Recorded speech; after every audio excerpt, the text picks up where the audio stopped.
Decoded Podcast, Season 4, Episode 1. I'm Roland Chidiak. He's Chris Clough. Can you believe it, Chris? We're starting our 4th season of you and I chatting on the weekend about being Technically we started our 4th season an hour and 10 minutes ago. Yeah, but hey, if it's not recorded, it doesn't count, right? That's right. What's on the on-ramp stays on the on-ramp. That's right. Well, some of it leaks out, but not in the same way with the same vigor or passion that is expressed on the on-ramp. There's honesty, and then there's honesty. Yeah. Well, we have to remember, we're both leaders in our community, right? So we have to make sure that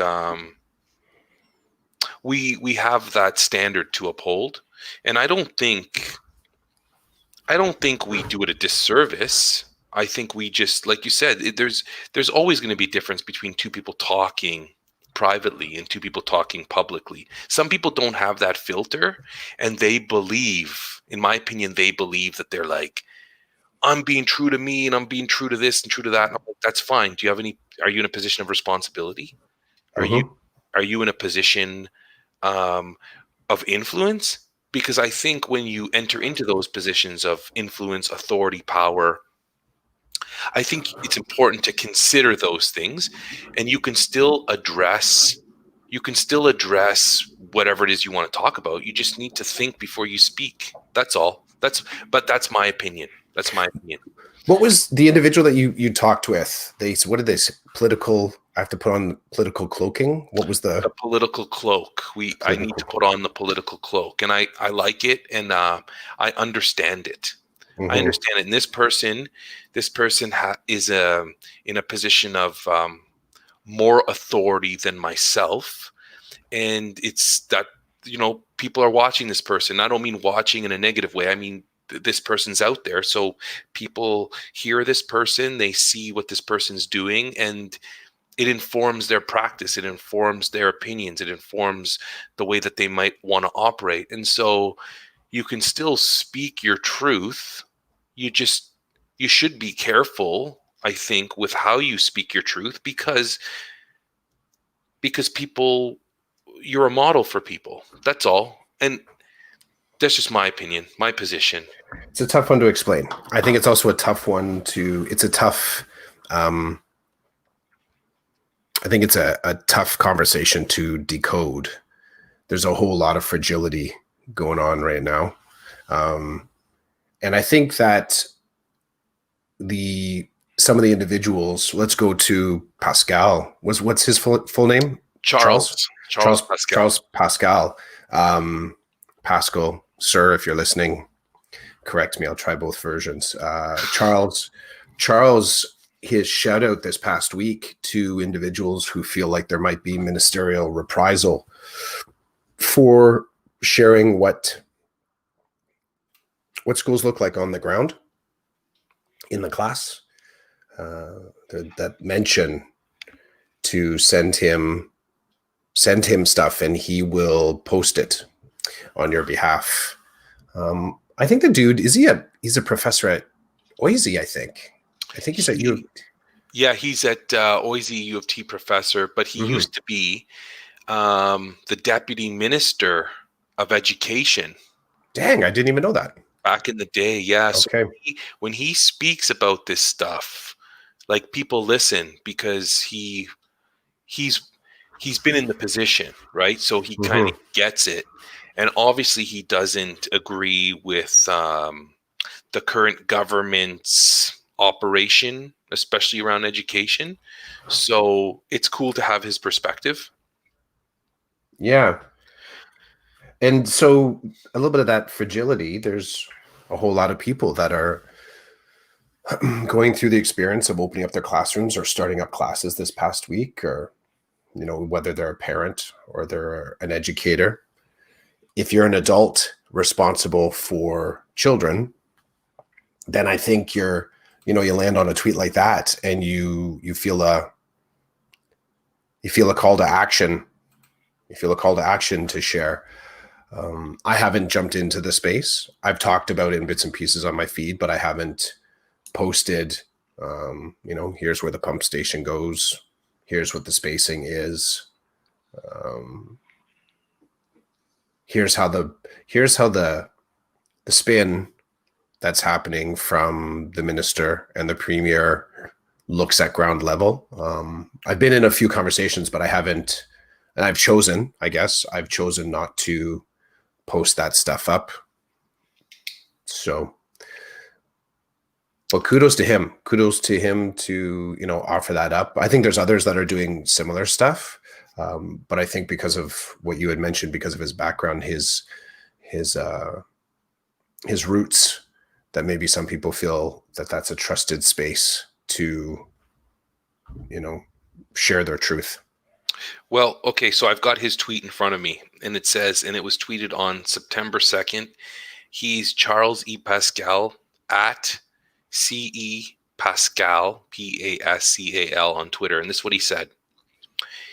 He said, to all teachers who have been told you can't take pics of your classrooms because your leaders are fearful of ministerial reprisal, send them to me in confidence. My email is easy to find and I will post anonymously. He's had 52 responses to that tweet. He's had 778 retweets and 2.4 thousand likes. So needless to say, people have seen this tweet and people are interested in this tweet. And hey, I get it, right? Like, I get it. You don't want to put yourself in a position. You don't want to put yourself in a position where you're going to be disciplined for being truthful about your situation. But at the same time, you're not going to hide the facts of the situation. So for example, I tweeted out on my class account, I tweeted out a short, 15-second video of the room. And I did that because I know parents follow my Twitter feed and they have friends whose kids are maybe in my class. And parents are wanting to know what's happening. What does it look like in the classroom? Like, we're not getting any information from anybody. What's going on? I simply wanted to show my community, hey, the classroom's getting ready. This is kind of what it looks like. So if you need to see this before you come in next week, then here it is. Totally being positive about my experience. I'm looking forward to working with my students again. Is it the same as it was in years past? No. Did I tweet it to cause a problem? No.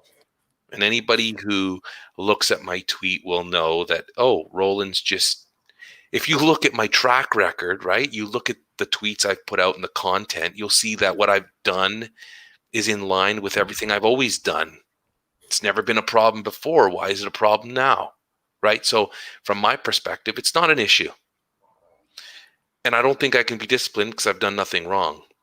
And my administrators, they know how I operate. So whatever my issue may be with my work conditions, that's a conversation I have with my union, with my principal.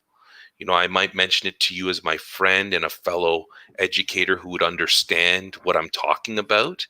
But I'm not walking around in the streets doing that. And I've had lots of parents ask me what I think of what's going on right now in education. I tell them my position as an educator is to be in that room and to do the best job I can to help my students achieve and grow, and so that I can grow too. That's my position as an educator. I also have a position as a parent. I tell them what I think as a parent of two students in the public school system. So I'm allowed to wear different hats.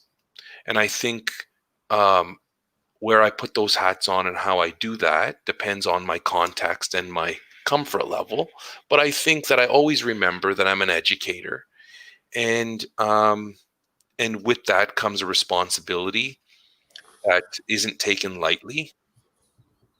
And there's a lot of people out there who are really hating on teachers right now. And they have been actually with the strike and everything. I don't think that they consider what that do I like getting paid well? Yes, I do. Do I like to have a pension? Yes, I do. I paid to become a teacher and I pay for my pension. So there's these common things that we're always, teachers this, teachers that. They don't want to look deeper than that. They just want something to complain about. So you can have that to complain about. If you want to have a real conversation, then we can go there too, and you can see, why I believe that I earn my money. Why I believe that I worked hard to get into the position I'm in, and I'm an educated fellow. I have the credentials to back up what I'm saying here. So there's like a lot of layers there to that. So I'm gonna go back to like I'm not hiding anything, and my principals haven't told me what to post and what not to post.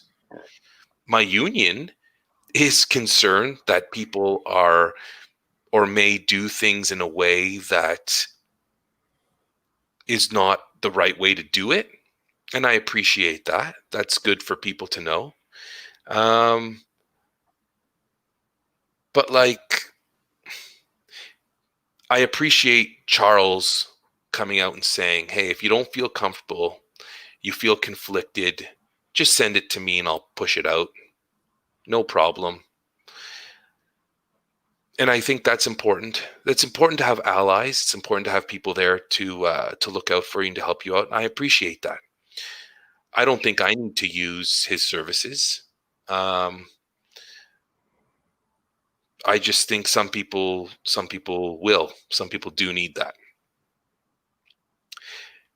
Before we shift or pivot, I want to say we have a viewer, and she's been watching since we started. But you and I were kind of deep there. I wasn't just going to be like, hey, let's stop there and talk about it. So Ramona's checking us out, and here I've posted her comment. Excited for season 4. So Ramona, thanks for taking time out of your Saturday morning to listen to Chris and I babble about whatever it is that we're going to babble about.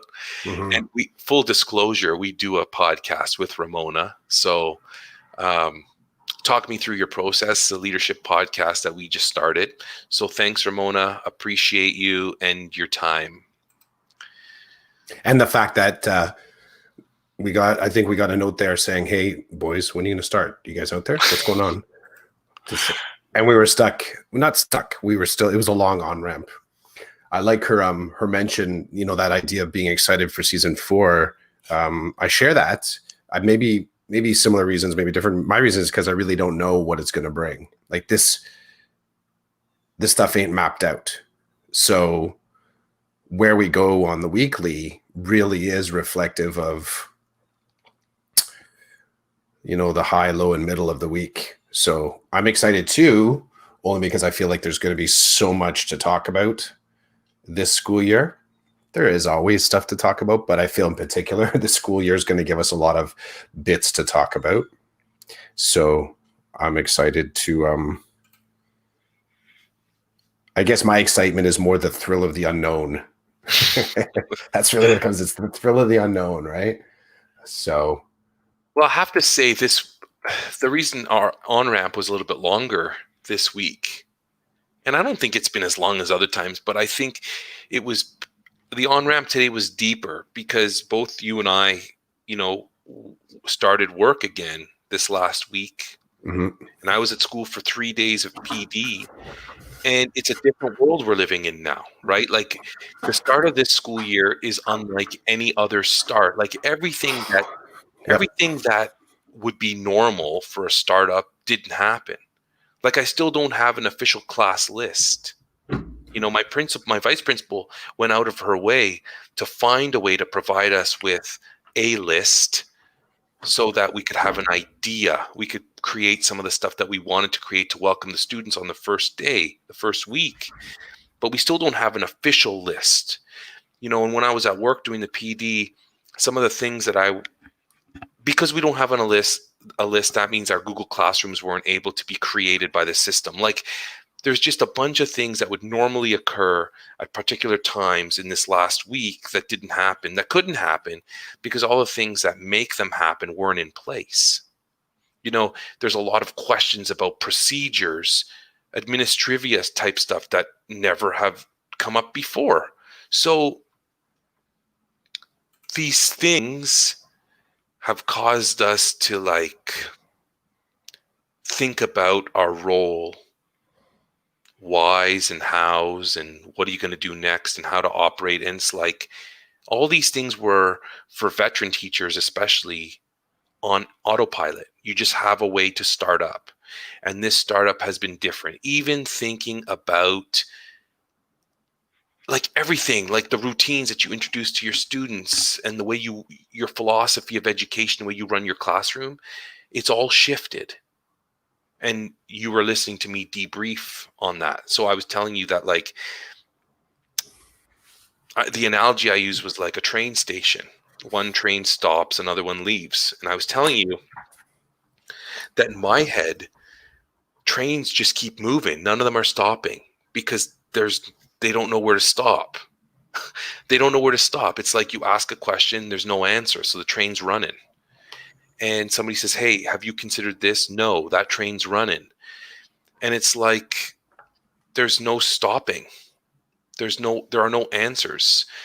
There is the I need to do it to then know what it looks like and what procedure becomes of it. So it's almost like you're working backwards, right? You need to experience it to create the procedure rather than create a procedure and then have them experience it, because there's just unknowns, and I feel like there's conflicting messages. So like I told you on the on-ramp, I feel comfortable saying it here. Whatever I do next week, it will be through the lens of safety first. So when my kids say to me, I need to get up and leave my desk and I need to go to the bathroom, how do I leave the room? Then I will address that with the class. And I will say, okay, since I don't really have what I believe is the space I need to map out like a route in the classroom, this is how we're going to operate when a person needs to get up and move. I need to see it. I need to make it happen in order to verbalize it to them. It's never really been like that before. So I think, people keep telling us, you got this, you're going to be fine. Yeah, I'm going to be fine because I'm taking ownership now. So whatever answers I don't have from my admin, I'm taking ownership and I'm going to proceed using the lens of safety so that I can be at peace with myself. Bottom line, right? Because I could do something and somebody could be like, what are you doing? Don't do it that way. Do it this way. And I could be like, okay. I'm even going to try not to take it personally because I know it's not personal. I know that everybody's feeling a level of stress that is on top of the back to school stress. I get that. So I'm going to try my best not to take anything personally. I'm going to roll with it. But you better believe that when I'm done for the day and I go home, I'm going home because I'm going to need to get here. I'm going to need to, life continues outside of work. And I've got a wife that I'm going to need to debrief with. And I've got a child that I'm going to need to debrief with. And, I'm almost grateful that high school is starting a week later here, because then I won't have to deal with two kids that need to debrief. So we'll get my youngest underway, and then a week later, my son will start high school, and we still don't really know what that's going to look like. And we're waiting to hear and see that. So, but it's high stress, and I get it.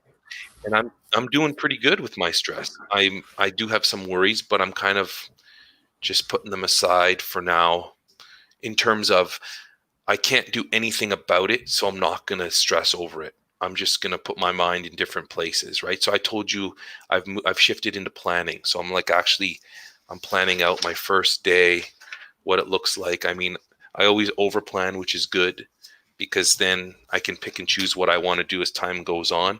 And I'm a little bit more responsive to my students' needs. So, if we jump into a get to know you activity and my students are able to get through it quicker than I thought, or they are slower than I thought, that's okay. Like, I'm going to respond to that and I'm going to learn from that. And I don't know about other teachers, but every time, even in the get to know you activities that I do with my class, I'm always observing, who's going after this like a dog after a bone, who's doing everything they can to avoid this at all costs. Like, these are the things I need to know about my kids that they're not going to tell me. So, Julia's not going to raise her hand and say, I avoid math at all costs. It's not going to happen. But when I say, hey, let's talk about numbers here for a second, let's do this little activity, and I see her like cower and be like, yeah, don't pick me. Oh, okay. I see that she's not interested in this, and I need to figure out why. I need to figure out what I can do to change that slowly or whatever. So I am going to be fully prepared on paper, right? Because that's part of my job. But will it play out that way? I probably won't get through half of what I plan, and that's okay, because like I said, it's different time. Ramona's been going wild here with the comments, so I don't mean that in a negative way. I just mean she's saying some stuff, and I want to honor some of the stuff that she's saying. So she's keeping herself busy while she listens to and watches our podcast. She says, in relation to what we're talking about, do we think some folks are out there intentionally goading teachers right now because they know it may be easy to get a reaction right now? I'm going to let you think about that for a second, Chris. I'm going to put it up and I'm going to answer her question, and then I'd love to hear your answer. I do think there are people out there pushing. I actually know some of my friends on Facebook. I know that they dislike the education system and teachers in general. They're too polite to tell me to come right out and say it, but I can tell by their comments. They know I lean more towards the teacher world. Obviously, they don't. I think they think that we're a bunch of spoiled brats, and so I do believe people are taking it upon themselves right now to kind of poke and dig at the teachers. What do you think, Chris? I like to, if I take this as a social media question, because that's kind of where the sandbox where this is kind of happening, or media in general, I think about the neighborhood that I live in right now, and I don't live with a bunch of teachers. There's a few people know that I'm an educator and that my wife's an educator, but you kind of just see people existing in their neighborhood and kind of going about their business. Steve over there, I can see right now he's working in his garden. There's some people down the street there I can see pulling out of their they're in a minivan, they're pulling out, they're leaving the street. And there's a funny kind of bit of like, every once in a while you see people on the street and you kind of give them a gentle nod, or, hey, how's it going? Like, and you think about all those moments of interaction that kind of happened since March 13th. And because we're in kind of mixed groupings here, there's an element of like, I wouldn't know what's going on in Steve's house that happened just before him coming out and mowing the lawn. I mean, he's not widely sharing in general everything that goes on with his day. I think watching Steve's patterns in the last couple of weeks, I think he's retired recently, because over the summer I've noticed he seems to be out on his lawn doing stuff in his garden times of day that before I would have never seen him. So I kind of noticed that there's been a change, but I don't have direct access to anything about his life. Now, the good part to this is that it kind of builds a certain diplomacy in how you interact, right? You sort of connect in a different way, as opposed to, me making some assumption about him out mowing the lawn in the middle of the day, like he's sort of skipping a day of work. Do you know what I mean? I could sort of fall on that side as well. So when I think about the media and media silos, and generally how I operate with social media, I'm entirely aware that when I'm sharing stuff out about my day, in the general sense, anytime, that a very high percentage of the individuals that are interacting directly with what I'm posting and talking about, it's a projection into a silo of educators. Like, I'm sort of sending information out about my day with a high percentage of educators receiving it. And that's a pretty safe space to talk about stuff. So on one hand, when you say, are people sort of lighten up teachers a little bit more than usual? Well, yeah, because we're kind of the focus right now. Like, I think there really has been kind of media scrums that push the idea of education around like it's owned by one particular faction. And depending on the sort of the opponentry of it, you could have, in our particular case right now, it seems like the ministry is hanging on to one end of the rope, and somehow teachers are hanging on to the other end of the rope. And I think part of observing that space is that you feel like there's only two choices. There's only two choices in the conversation. You're either going to be in favor of what the teachers are trying to hang on to, or in favor of the Ministry of Education. Like, some of the sort of nuances of it, I think, are not really translating well through. So if you're going to be someone that's going to jump on a bandwagon and start to support something, if you're not a teacher, then I think, or you don't have necessary educators in your family, you know, your kids go to a school, I think it's easier to commodify the conversation and kind of say, who is it that I feel like can most directly impact to change what I think I want out of education? So a parent might look at that and say, well, I have to side with the government because they're saying they're giving all this money. So obviously money is going to make the in-school effect better. It's commodified, it's dehumanized, but I think that's how you could have some people messing around with educators and kind of poking and saying, like you said, kind of whiny, asking for things that are self-serving. But what you know, the education surrounds the ministry, and it surrounds the teachers, and it surrounds the kids. Like, it's a social institution that doesn't really have walls on it. But I think because of that kind of abstract nature to it, people intentionally build little campout stations on it. So in this particular, you know, moment, there seems to be a lot of people, camping out on, you know, the one space where they're saying it's easy for them to take, you know, shots at teachers. I think there's also an element where teachers are more accessible. If you decide to jump into social media, like, you can actually, for better or for worse, get into a one-to-one conversation with an educator in a far more easier fashion than you can with Minister Lecce or Premier Ford. Like, you just can't access them at all. I mean, there's more than enough examples online of people trying to talk to them. And, you know, sometimes you get blocked. Sometimes you just get the form letter. So I think there's an accessibility space there too, where out of desperation, not even measuring the quality of conversation that's coming from someone, whether they're looking to light up a teacher or to compliment them, I think they know they can sort of hop on and grab an on-ed hashtag and get into the mix and actually have a conversation, whether they do it well or their intentions are positive or even looking to deepen their understanding. I think they're looking for the human connection. So I think that's another element of this, is that they know they can have direct impact and connection in there. So I kind of went sideways to it. I do see that if you choose to engage, like, and it goes on both sides, if you choose to engage in social media, open air reflection, like kind of like you and I do every week, you, as soon as you choose to hit, you know, share or publish or send, you do walk through a door where there could be, you don't know the scrum on the other side. You really don't. In the same way, here's the funny kind of mind mess.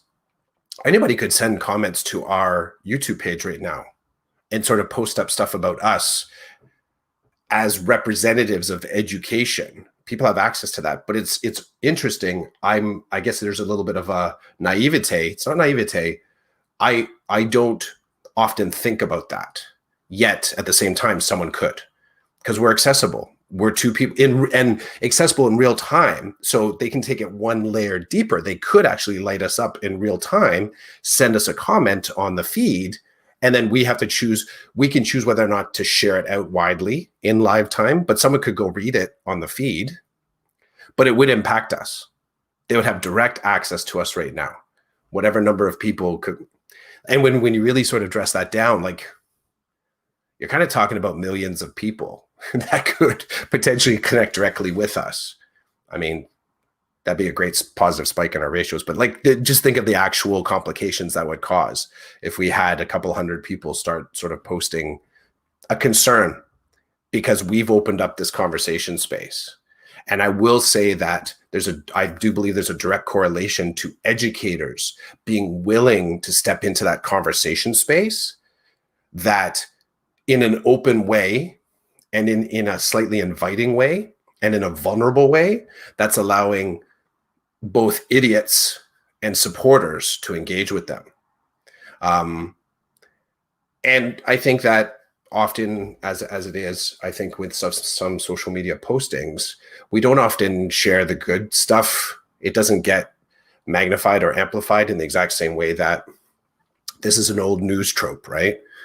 That the news in itself always seems to sort of just always have that negative bent, and people want to chase the negative stuff because it makes them happy. Well, I think happy stuff should be able to make you happy too. It just doesn't happen as frequently in social media. So right now, education is a hot number. People are forgetting that it's bigger than just the two people in the room. There's a whole lot of other conversations going on. I think teachers are open and accessible and to a degree inviting conversation. I think that people are desperate to find something in the abstract that they can either fight in favor of or fight against, depending on what their priorities are in their house. And I think there's just as great an opportunity for someone to say good as something bad. It's just unfortunate all the good stuff doesn't fill the room in the way that complaints do. People can rally around a complaint. There seems to be a weird kind of embarrassment or aversion to rallying around the happy. So that's my long view. Right on. What you said kind of leads me to want to talk about this business of being positive and the importance of it, but also I do like there's been a lot of negativity, okay, and we both know that, and I don't necessarily like the negativity. I like the honesty that comes with it, because usually when people, well, maybe not. I just think there's two sides to the coin, and it's cool to be positive. But there's that whole toxic positivity thing that really gets under my skin, like just being positive for the sake of being positive and ignoring the negative. That doesn't do anybody any favors. And maybe I like to look at that from a mental health perspective, because as someone who has a graduate degree in counseling, I know that my time is kind of outdated as I received my training many years ago, but I don't think like generally a lot of these concepts change in terms of it's important to acknowledge. And I like to look at it like from a cognitive behavioral perspective as well. So I need to make that clear. The way you think and act influence each other. And so for you to think like positively all the time, there's nothing wrong with that. But when you ignore the other parts of your thinking that kind of balance you out, I think you have a problem. And when you are always negative, that's not good either. So you need balance there, in my opinion.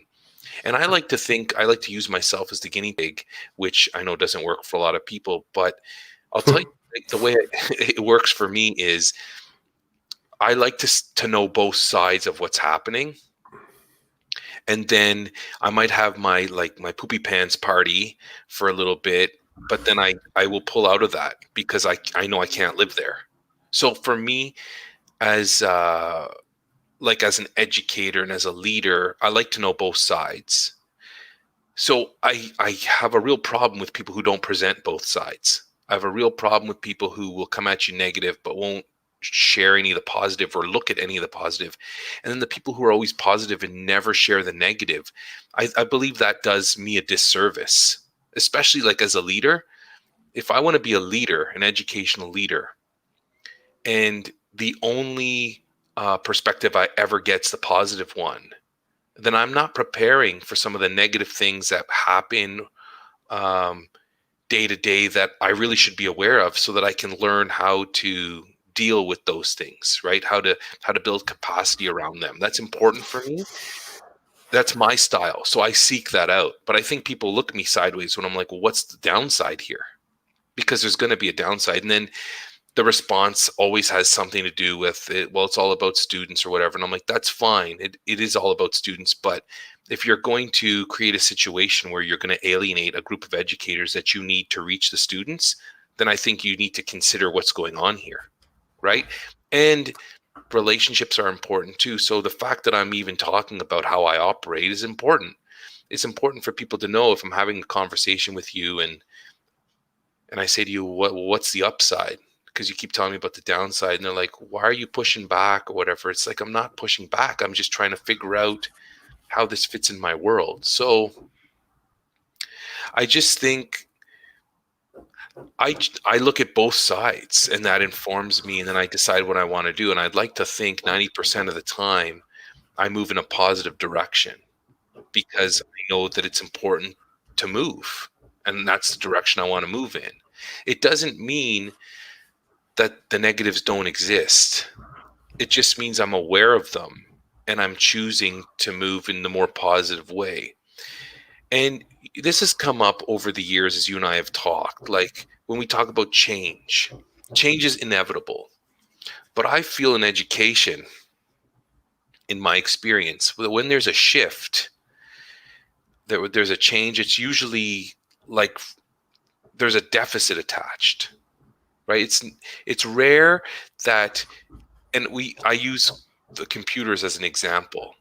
It's never, hey, guess what? We've got 10 extra computers to put in your class. That's not the change I usually get. The change I usually get is, well, we have more students this year and we had to add a class. So that means everybody's losing 3 Chromebooks. Oh. And then there's the well, we have to be flexible and all the good stuff that is fed to you. But can we just sit here for a minute and acknowledge that this new change means that it's going to be a little bit more difficult for me to run in a way that I saw was successful. So let's not pretend that doesn't exist. That's a pet peeve of mine. That's not cool. Sorry, there's a new class.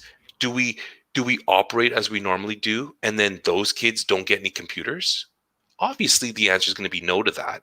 But when you start to look at that perspective and you frame it that way, it kind of rounds out the conversation. It doesn't just leave you sitting in a hole and everybody walks away. It's like, yeah, this sucks, but in order for us to be equitable, and maybe not even equitable because some people might need it more than others, but in order for us to provide every class with an opportunity to use this type of technology for their learning and their achievement, this is what we have to do, right? Because we want everybody to feel the love. Let's acknowledge that there's a loss there. So change is happening. Everybody's going to be flexible. Unfortunately, there's some sad news that comes with our change. So here's the sad news. It sucks. We can't do anything about it. So let's keep moving. And you move. For me, that's usually as simple as it is. I mean, okay. And this taps into part of our on-ramp, because I think that there's a parallel thing to do in that moment. That it doesn't have to do with it sucking. It just has to do with focusing on a different element of the challenge. And we talked about I'm tapping just slightly into, I saw Ramona also, she sort of put the comment in the chat. Can you throw it up for a sec? Let's play with this tool. That last one about over planners unite. Only because because this was part of what you and I were talking about as we came into this, as far as the over planning goes. And I'm not an over planner. I'm actually quite a sparse planner, but I try to be very tactical in what I'm planning. And one of the things that this on-ramp to the school season has shown me, the evidence that is in front of me, the reality that I feel is in front of me, is that I am not able to plan in a way that is as tactical or strategic as what my preference would be. and I'm trying to really neutralize the emotionality of this, I do not have at this point the information that I normally would to assure me. It's kind of like the reminder. It's interesting how the information is like a cueing system to make me feel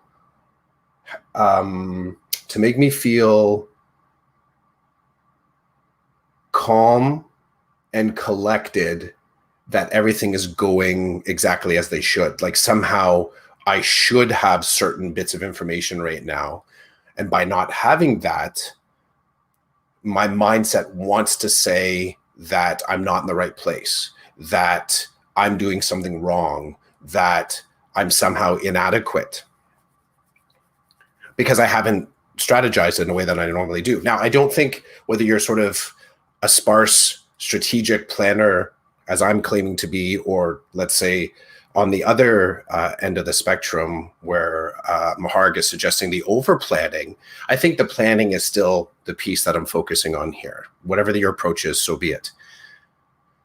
But in doing so, here's the one suggestion, and I suggested it to you in the conversation that we started on, is that often I think what we feel comfort in, the thing that actually gives us comfort as we lead into the school year, is kind of in the first couple of the 5 W's. So however you strike it up, but the typical kind of who, what, where, when, why, and then how. And my belief, and I think where I kind of come at it, is in reverse order, starting with the how. And then I think that for me, that's sort of come out of working in alt ed, and the alt ed perspective, that the who and the what often would come at the end of the process. You were designing a program that you could say ideally or strategically could be as open a space for anybody to get the support, both the educators being in there and the students or the children coming in, and sort of landing on the who and the what, like starting with the who and the what, I think is a very, I think that's a common approach to teachers as they get to the tail end of August and the beginning of September. I'm not sure if the why and the how is a space that teachers directly jump into. I don't know if they do. I'm just suggesting that, again, in my observation right now, what a lot of the stress is because people are very swept up in the what and the who.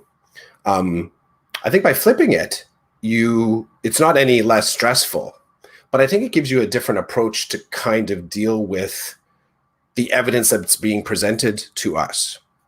So the evidence as I observe it right now, as from my context and the stuff that has sort of come right into my lived experience in the startup for this school year, the evidence is that no information right now is reliable. We've been told that everything could change. Now that has a whole bunch of impacts. The evidence as has been presented to me is that we do have some safety gear. We have PPE. Is it of the quality that I would have thought we were going to have? No. I mean, mine mask kind of broke. I had a backup mask. I used my backup mask. So that's an evidence as well. The PPE is fragile, I guess. Another bit of evidence is that are the schools ready? Like, are schools, as of the end of this week, is everything in place that should be for next week? The evidence that's been presented to me, no, it's not. Evidence that's been presented to me is that, yes, teachers, as far as the educator family, teachers are working frantically on stuff, but so are administrators, so are other individuals within the system, caretakers, administrative staff, superintendents. Everybody is swept up in the freneticism.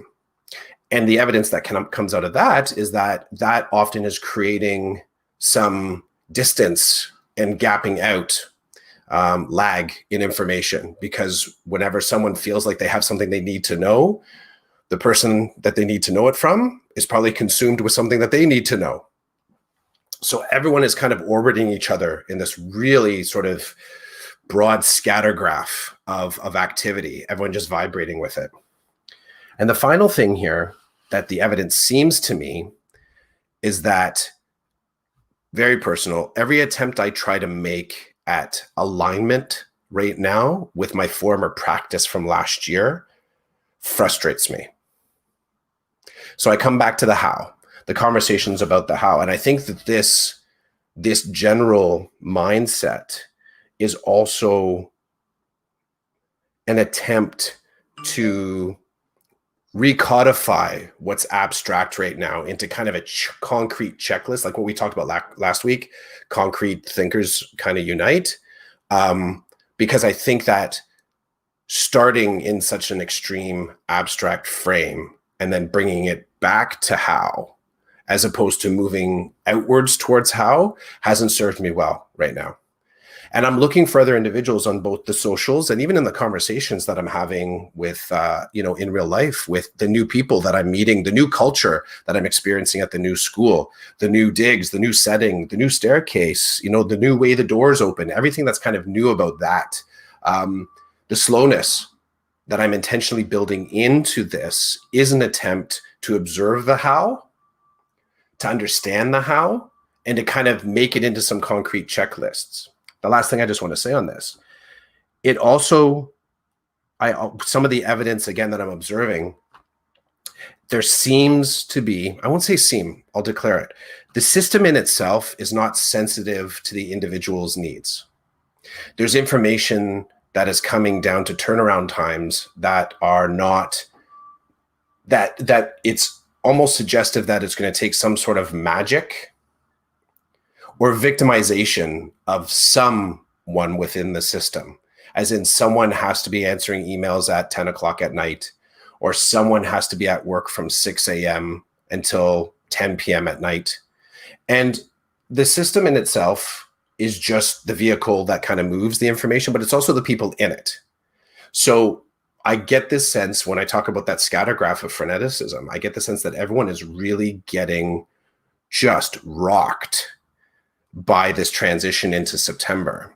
And much like our social media conversation, I think the individuals that are kind of speaking up about it or seem to be open to conversation are kind of carrying the balls for the team. So they're the ones that are actually getting hit hardest with some of the conversations, the direct questions, the constant barrage of email and switch. Like, individuals who have an investment in education are looking for the individuals that are just willing and open to say, give me more, give me more, give me more, give me more.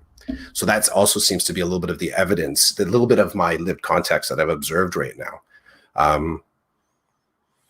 So yeah, kind of flipping the 5 dubs. Is it 5 dubs? Who, what, where, when, what? Yeah, the 5 dubs. I know I had to use using my fingers. I'm going to use my fingers.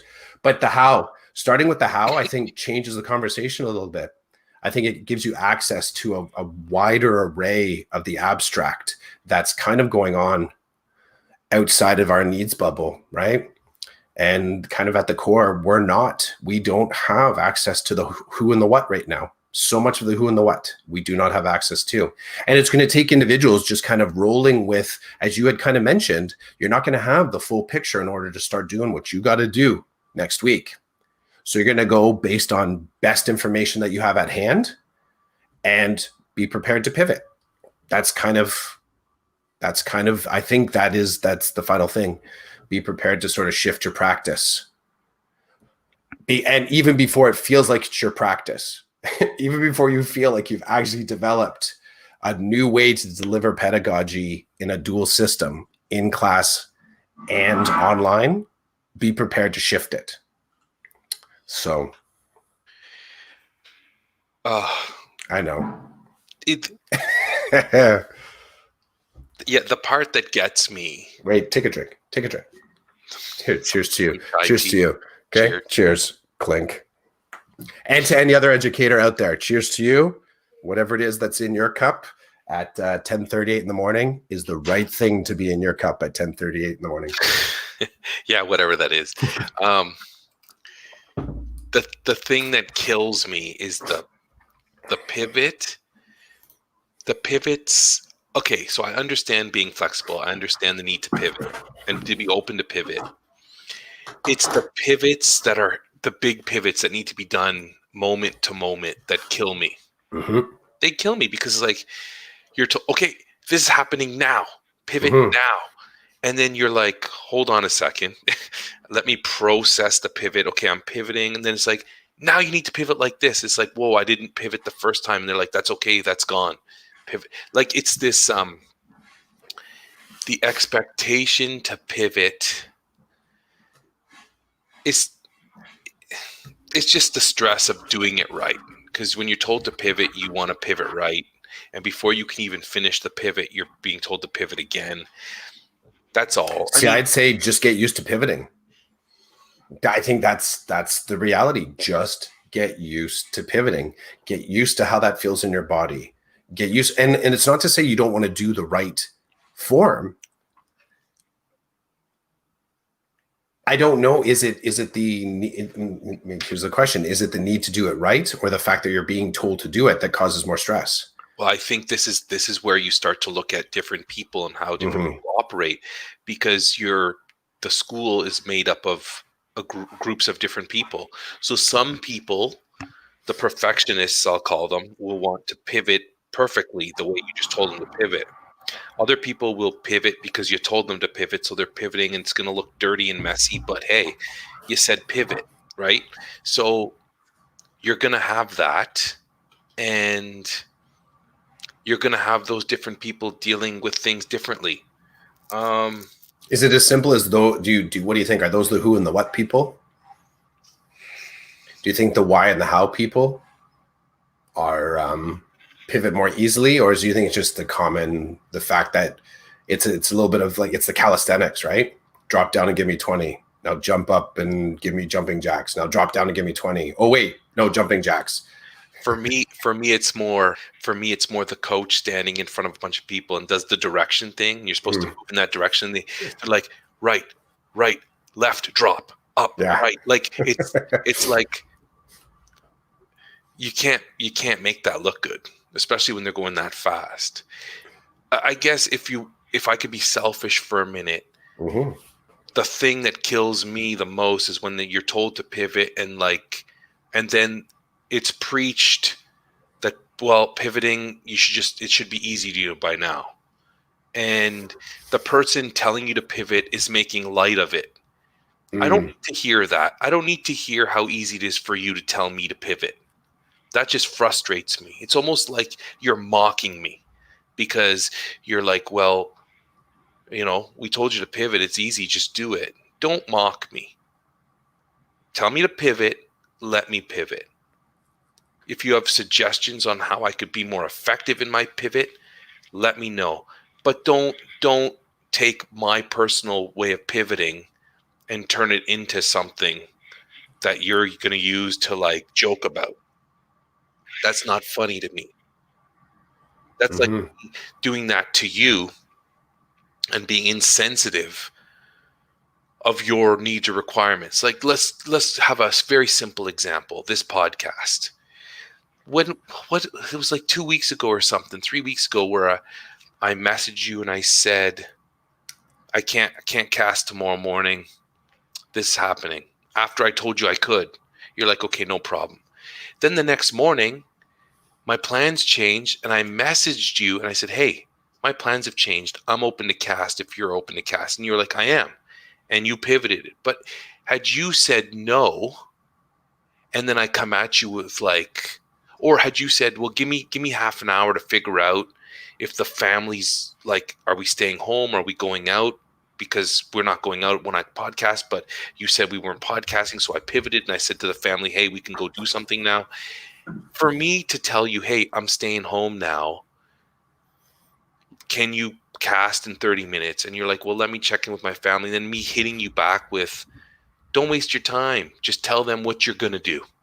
Don't ask. Just tell me, coming at you and getting in your face about pivoting when I clearly have already gotten you to pivot twice. Now I'm looking to get you to pivot a third time, but I'm in your face. I don't know about you. I have no love for that. Maybe it's something I need to learn. I guess maybe it's something great to learn about how to deal with people in your face. I don't know, but that I like what you're introducing, the idea that the realities are negotiable, because we've had the conversations too where one of us has pushed back and said, I can't. Like you said, like there's something that's kind of slotted in, and then we kind of like negotiate. And we've actually ended in a space where, there's been a couple times we didn't get to the cast. Like it just couldn't be put back in its box. And we both moved on. Like we said, okay, we didn't get to the cast this week. There's something in that element that isn't happening right now in these conversations up and down the system. Because I do think that there's information, actionable information that's coming down to school-based systems. So from the broader system, that it is not, there's a disregard of impact on the humans having to deliver that. The oversimplified example is when actionable items are coming in at 10 p.m. at night for things that need to be kind of in motion by 8 or 9 a.m. the next morning. Like I get this idea that these kind of emails are constantly flowing back and forth. Again, it's the tumult. It's that sort of like the waters that are just so thrashing so much with different information that it's not even easy to set. The direction is actually being set by the river flow, just because it's flowing in one direction, not because you're actually paddling in that direction. So, as I observe, I'm in the school and things are constantly, we get one and then we get an update in our system and then there's another update in the system. It just, again, it reminds me of how dynamic the stuff that's happening in the background, and imagining what that sort of checks and balance looks like for the people that actually are saying, oh, here's another in-time delivery of something. And then someone going, really? Like, I just sent an email. I just set something in motion and you have to change. And one of the things that I wonder is, as I said, you and I have redirected our pod to not exist sometimes. We've admitted that it's not going to happen within the frame that we are prepared to deliver it, right? It's fallen outside of the scope of possibility. What does that conversation look like in education right now? Who has the luxury of being able to entertain that conversation where you would directly say, this is not going to happen for Thursday? And it's not because I don't want to. It's because you haven't pulled these other elements out of my way. You haven't pulled these other barriers away from me. If someone can pull those barriers away and kind of put them somewhere else or redeploy them somewhere else, then I can get to these 2 or 3 things that just hit my table.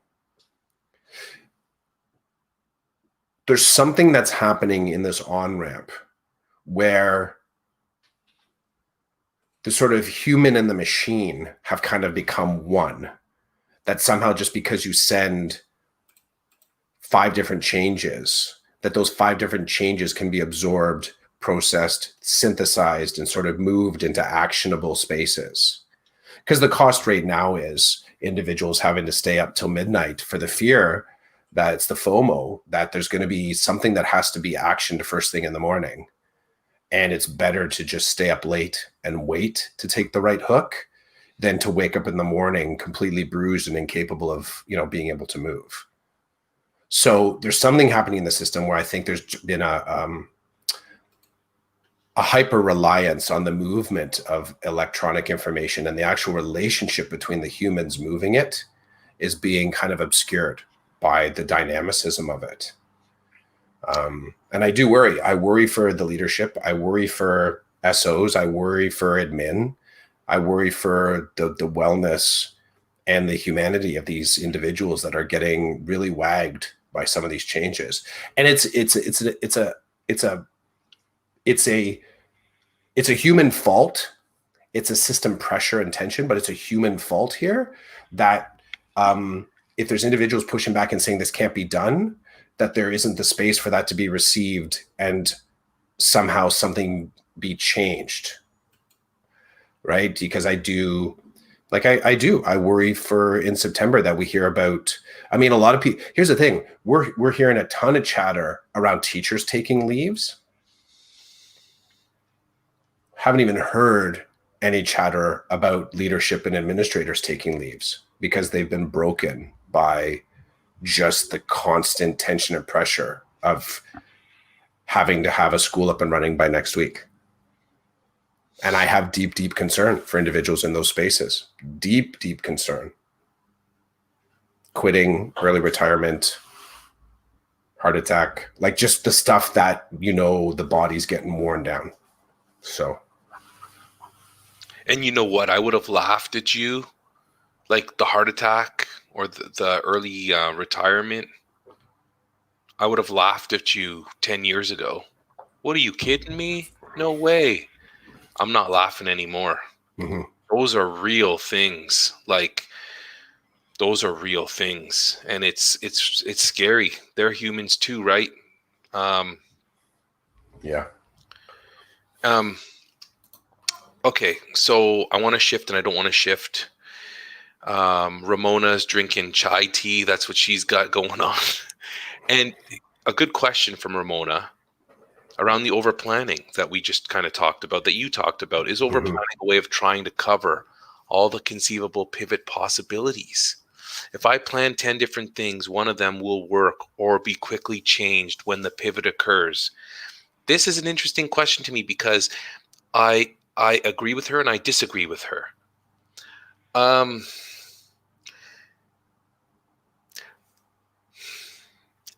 I would say, like, yes, but there's no way you're going to cover all conceivable pivot possibilities, in my opinion. There's no way. You don't really know what the pivot's going to be. But I mean, it does help to have some backup plans for sure. So I agree with her there that over planning is I don't mind over planning, because there's always a situation I've found in my career where I've had to pivot quickly for a number of different reasons, but I have something to lean on, right? And those things become some of the over planning doesn't need to happen as you get deeper into your school year, because you understand your students and you've built in routines and other ways of operating in order for them to function in a positive way when you have to shift. So, for example, there have been a few times where the kids come in from recess and I've got this great lesson plan, but like one of my administrators will walk in and say, "Hey, there was a situation. I need to talk to you about the situation now." And I'm like, "No problem. Kids, go to your personal projects, books, and continue working on." And it's something that's been laid out, and you've built a capacity with them around this work or this concept. And so they know what to do when you activate that protocol. So as soon as I say personal project time, they know what to do and how to do it in a way that's effective and useful, while I deal with what's come to me at my door that I can't say no to. Like, I can't say no, come back later. I mean, I guess I could, but if that person's in there like ready to interrupt what's about to happen, then I know that it's important. So there's a difference between over planning and building in processes and protocols. So I would say that personally, for the start of the school year, I over plan just because I don't know my kids and I don't know what's going to pop up, especially this year. But in a month, if you said to me, "Hey, are you over planned for today?" I'd say no. I'd say, "Here's my plan for today. And if something interrupts that plan, I will pivot, but I have protocols in place that have taught my students how to pivot as well into something that won't cause them anxiety, into something that is a routine for them now." That's how I would answer that question. I think I would still ground myself. I would what you described, I would say, as planning. I don't take that as over planning. I think the shift for me is when you move between what is and what if. So again, what is a evidence in front of you checklist of the type of planning that you need to do. A backup lesson is a what is. Having a binder of backup lessons is a what if. And I won't do that. I won't plan for that. I just won't. And I think that it comes down to the way that she framed the question, but to cover all the conceivable pivot possibilities is the exact impossibility that I'm saying we shouldn't spend time on. take it back to a narrower list. And if the things that you are planning based on what is are not enough, then it's a totally different conversation that needs to come out of that. So if, as an example, if you're having to do a backup or an emergency lesson plan, that's one emergency lesson plan. So if you're, and that's kind of, for me, the criteria of that emergency lesson plan. The what is about that emergency lesson plan is that emergency lesson plan has to be connected with something that the kids can do. So it's not, it is a one-off as in it happened maybe randomly, but it's also it's also an indicator that for whatever reason, I couldn't deliver regular programming. So we need something connected with programming that the kids can continue to do without too much of a bump. That's a what is. If after that single backup lesson plan, I am still not capable. So again, evidence. I am still not capable of being there to deliver curriculum. That's a brand new conversation. It's not me having 7 plans ready. Because I think that's where some of this gets heightened into anxiety. That, and if I were to put the over planning, I don't feel the safety and security of over planning, because I think that ultimately it moves me. I guess where I'm prepared to do the grind is when I know I need to do it. I'm not prepared to do the grind ahead of time before I have evidence that tells me I need to do that. Now, I understand the structure of designing a course. I understand the design of, like, I understand the fundamental qualities of course design and program design and having to sort of the long-term plans. But even long-term plans are based on the what is just before the long-term plan. It is a stack and it moves in a progression. If evidence is introduced that progression is no longer viable, that's a different conversation. And to have just because someone tells you that in 5 minutes, you have to pivot to something new, and you say, well, good thing I have all this other stuff I can jump on, I won't do that. I may push back and say, I can't do it in 5 minutes. I cannot humanly do this in 5 minutes. And I think that's the nature that we need to have more conversations like that, because the synthesis of human and machine and for me, my word, overcompensation of having multiple adjacent plans becomes, again, like that's just wellness breaking. That's absolutely wellness breaking. So I would say if the over planning is based on what if, for me, it's not the right planning. If it's based on what is, and you can speak to the how and the why, and that's the type of planning that I'd like to focus on. What if versus what is. And it's hard to stay focused. It's hard to stay focused on what actually is right in front of you, because that can be a stunner. That can be a real stunner for you to sort of confront what's actually in front of you.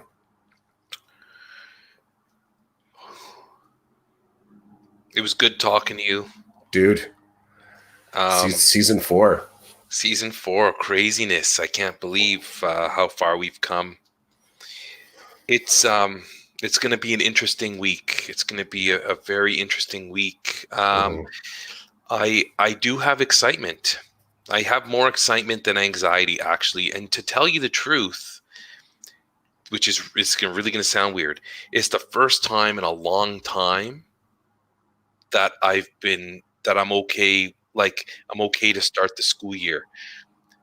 I've had many years in my profession where I don't look forward to the start of the school year. To be honest with you, I don't like the way that schools traditionally start the school year. I don't like the gathering in the gym and teachers calling out the names. I don't like it at all. I don't like it.